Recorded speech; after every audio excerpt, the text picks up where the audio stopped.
Hey everyone, welcome back to Ontario Gardening. So today we are going to make a rustic white loaf of bread.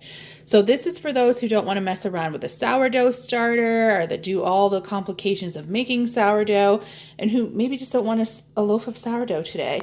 You want a white bread, but it's going to look like a sourdough, that artisan loaf, that nice round scored effect. And that's exactly what we're going to do today. And you only need a couple of ingredients. You're going to need bread flour, salt, yeast, and water. So this is a yeast recipe. So all you're going to need for that is 2 1/4 teaspoons of the yeast. And if you buy those packets of yeast from the store, it's 1 packet. You'll need 2 teaspoons of salt. I use sea salt. You could use kosher, Himalayan, whatever you want. 3 1/4 cups of bread flour, and just make sure that it's bread flour. You can use all-purpose flour if you're in a pinch, but it's not going to have the same glutens. It's not going to rise the same, look the same, crust up the same. If you can get bread flour, definitely use bread flour. So that's 3 1/3 cup of that. And then 1 2/3 cup of warm water, and don't warm it any more than about 100 degrees because we don't want to kill our yeast. So it's a super easy recipe. This can be done in 2 ways. You can have this risen in 3 hours and then bake it. Or if you wanted to, you could mix the dough and then put it in the fridge for up to 3 days. If you don't have time to bake today or you want to let those glutens just kind of develop in the dough, you can totally do that too. I will let you know when we get to that step how to take it out of the fridge. But we are going to go ahead and first mix our flour in a bowl, and we're going to mix that and whisk it together with the yeast and the 2 teaspoons of salt. And once you have whisked all this together, we're just going to add it to a large bowl with that 1 2/3 cup of warmed water. And now we're going to mix it. And this is going to be a sticky, shaggy dough. So if you have your utensils coated in either butter or Pam or oil, or you can use your hands that are oiled up, that's going to help you. And we are going to mix this well until it becomes a nice dough. Now, I'm not going to lie to you, friends. This is sticky dough. It's very sticky. It's going to be a little bit difficult to work with, but not too bad. Just make sure to oil up those hands like I said.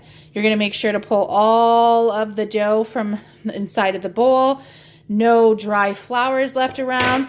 And just kind of move it all to the middle of the bowl like this. And at this point, make sure it's all just really using your hands to incorporate it all.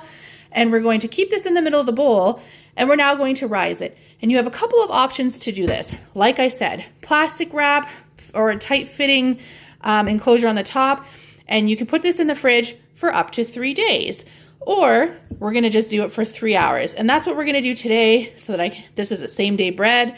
And we are going to start proofing it. So I'm going to wrap the top tight with some saran wrap because my sourdough situation doesn't fit on top of here. And now we have to put it somewhere warm to rise. So in order to get a good proof on this, we want either a warm windowsill, which is absolutely not happening today. If you have a seedling mat for your seedlings, that's a perfect opportunity to use that on there, the top of your fridge, or if you are lucky enough to have a proof on your oven, go ahead and put it in there. That's what I'm gonna do. And you're gonna leave it there for a solid 3 hours or until this doubles in size. That's how you know you're ready to bake. When you are ready to bake, you're gonna need a Dutch oven or equivalent with some parchment paper. So I will see you in about 3 hours once this has risen up, or in 3 days if you've put it in the fridge. Okay, our bread has definitely risen. I've got the oven heated at 425 with my Dutch oven in that oven just to preheat as well. And we are going to need a very well floured surface and work this out, and we're going to work it into a ball similar to if you did have sourdough. So a little bit of fold and stretch. I'll show you what that looks like. I'm going to try and do it one-handed for you guys. This is going to be quite messy to work with, so make sure that that surface is very well floured, because it's gonna be sticky. See that? Now we're just working the dough, and we're going to work it, even though it's sticky. If you have to add more flour, and we're just folding it over and just working the gluten a little bit until we get a ball. So keep working on that. And what's going to happen is you keep on working this like this, see how it's now starting to form, and it's not that sticky mess anymore. So we're going to go ahead and we're going to get it into a ball. This is our seam. We want this seam side down on a piece of parchment paper. If you have a bench scraper, it does help the cause, because you can kind of scrape under it like this and then flip it over. But honestly, you can use your hands too. That works just as well. Now, once you have it seam side down on that parchment paper, you're going to use a knife, or if you have like a scorer, if you do bake sourdough, and just make a couple slits in it. Now, if you had have taken this from the fridge, all you're going to want to do, so if this had been in the fridge for up to 3 days, take it out, let it sit on the counter for about an hour to reach room temperature, and then do exactly what we just did. Form it into a ball and onto this parchment paper, and now slit. So that's the only difference that you had here, was that we just took it right from the oven proof and slit.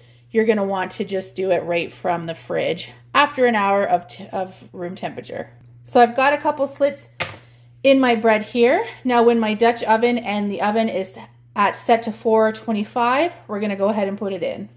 Okay, so we're simply going to lift our bread and put it into our Dutch oven. Just making sure you're careful because that's hot. Now what we want to do for this is we are going to bake at 425, and we are going to bake for 40 minutes with our lid on. So it's just like that there, just placed on top. 40 minutes with this lid on, and then 15 minutes with the lid off. So at the 40-minute mark, we'll take the lid off and we'll let it continue to brown for 15 minutes after that. So that's a total of 55 minutes. So again, 40 with the lid, 15 without. So I'm going to see you in the 55 minutes after we've pulled that lid off for the last 15 and show you what this looks like.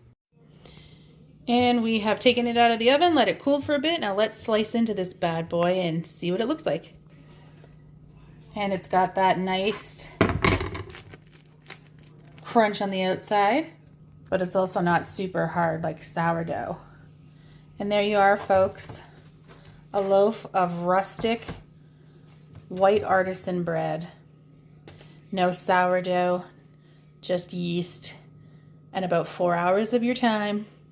Talk to you soon. Bye.